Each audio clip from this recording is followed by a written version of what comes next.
다 같이 사도신경 하심으로 신앙 고백하시겠습니다.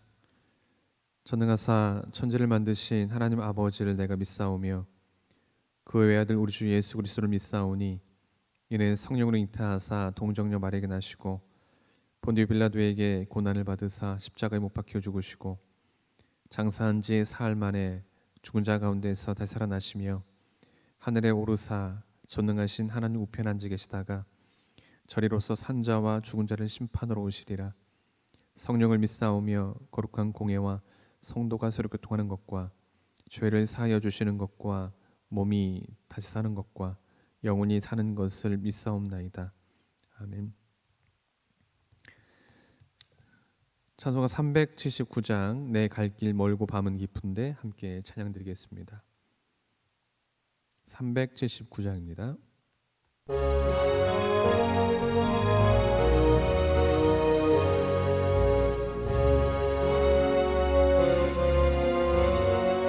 내 갈 길 멀고 밤은 깊은데 빛 되신 주 저 본향집을 향해 가는 길 비추소서. 내 가는 길 알지 못하나 한 걸음씩 늘 인도하소서. 이전에 방탕하게 지낼 때 교만하여 맘대로 고집하던 이 죄인 사소서. 내 지은 죄 다 기억 마시고 주 뜻대로 늘 주장하소서. 이전에 나를 인도하신 주 장래에도 내 앞에 영산 줄령 만날 때 도우소서. 밤 지나고 저 밝은 아침에 기쁨으로 내 주를 만나리.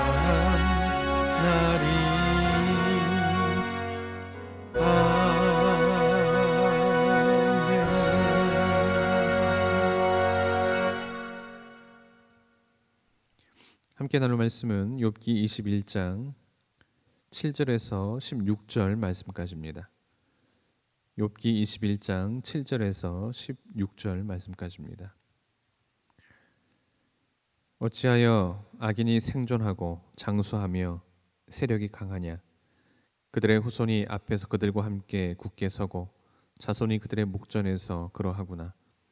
그들의 집이 평안하여 두려움이 없고 하나님의 매가 그들 위에 임하지 아니하며 그들의 숫소는 새끼를 베고 그들의 암소는 낙태하는 일이 없이 새끼를 낳는구나. 그들은 아이들을 양떼같이 내보내고 그들의 자녀들은 춤추는구나. 그들은 소고와 수금으로 노래하고 피리 불어 즐기며 그들의 날을 행복하게 지내다가 잠깐 사이에 수월에 내려가느니라. 그러할지라도 그들은 하나님께 말하기를 우리를 떠나소서. 우리가 주의 도리 알기를 바라지 아니하나이다. 전능자가 누구이기에 우리가 섬기며 우리가 그에게 기도한들 무슨 소용이 있으리야 하는구나. 그러나 그들의 행복이 그들의 손 안에 있지 아니하니 악인의 계획은 나에게서 멀구나.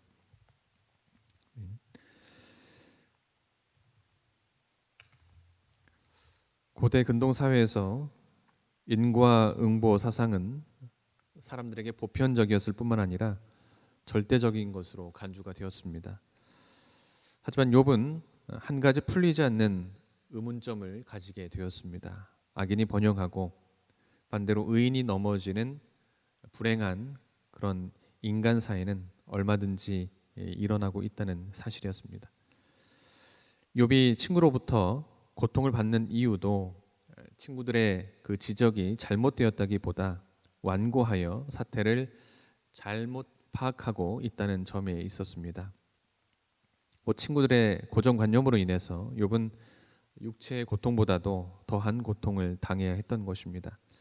때문에 욥은 자신의 경험의 기초에서 당시 절대적이었던 고정관념에 대해 반박하기 시작했습니다. 그렇다면 이 시간 욥의 반박에 주는 교훈은 무엇인지 오늘 본문을 통해서 함께 살펴보도록 하겠습니다. 먼저 악인이 번영하는 이유를 인간은 알지 못함을 봅니다. 오늘 보면 7절부터 16절을 보시면 소발이 주장하는 대로라면 악인은 징계를 받아서 그 삶이 파멸되어야 합니다. 그런데 실제는 악인이 오래 살고 그 자손이 번창하는 경우를 우리는 많이 보게 됩니다. 악인의 집에 오히려 평안이 깃들고 자유가 있는 것을 흔히 볼 수 있습니다. 또 어떤 사람들은 어떤 종교에도 관심이 없는데도 무사하게 평생을 살기도 합니다.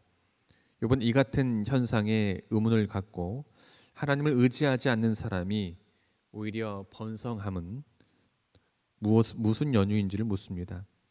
하지만 악인을 방치해두는 이유를 우리 인간은 알 수가 없습니다. 다만 악인의 행복이 그 행복을 허락하신 하나님을 깨닫지는 못한다는 사실만은 분명합니다. 악인은 번성한 복을 누릴지라도 하나님께 예배할 줄 모릅니다.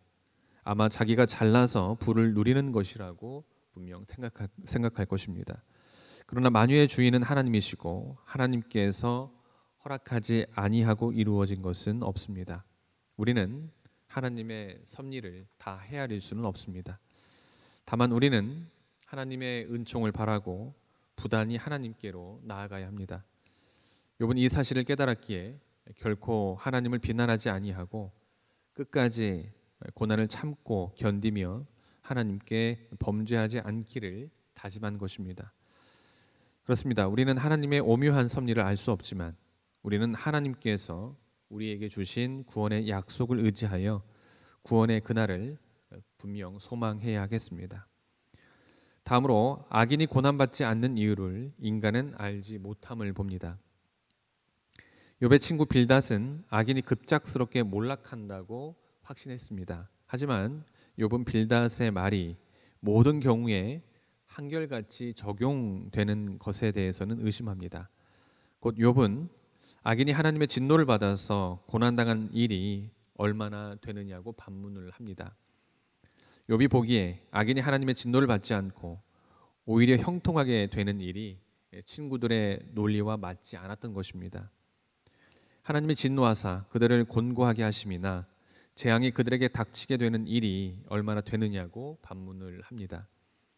악인의 번영은 그 자체로 하나님의 위험한 징계가 될 수 있습니다. 번영하면 할수록 하나님을 경외하지 못하고 구원과는 더욱 거리가 먼 삶을 살게 될 테니 말입니다. 지상에서 일어나는 일만으로 선악간의 최종적인 보상이 끝났다고 생각해서는 안 됩니다. 여하튼 우리는 악인이 벌을 받지 않는 이유를 다 알 수는 없지만 의인에게 예비된 하나님의 축복은 알 수가 있습니다. 곧 경건한 자에게 임할 하나님의 축복과 의인을 위한 하나님의 보상이 있다는 사실을 우리는 하나님의 약속과 하나님의 신실하심을 통해서 확신하고 또 소망할 수 있는 것입니다. 마지막으로 하나님의 무한하신 섭리를 인간은 알지 못함을 봅니다. 인생이란 욥의 친구들이 제시하는 것처럼 그렇게 단순한 논리로 설명할 수 있는 것이 아닙니다. 인생은 인간의 부족한 지혜로 단번에 알기에는 너무나도 복잡 미묘합니다. 이 세상에서 어떤 사람은 건강한 몸으로 번영과 평안을 누리며 살고 어떤 사람은 죽도록 가난과 고통을 겪으며 살아갑니다. 그렇지만 죽음의 직면에서는 그들의 지나온 삶이 어떠하든지 모두가 똑같이 죽습니다. 욥은 여기에서 죽음에 대한 깊은 허물을 토로함으로써 여호와 하나님의 섭리에 대해 알 수 없는 인간의 한계를 말하고 있습니다. 욥의 말처럼 인간은 하나님의 섭리에 대해 다 알 수 없는 한계를 인정해야 합니다. 그리고 우리는 힘써 하나님을 의지하고 하나님의 말씀을 통해 주신 약속을 믿고 소망해야 합니다.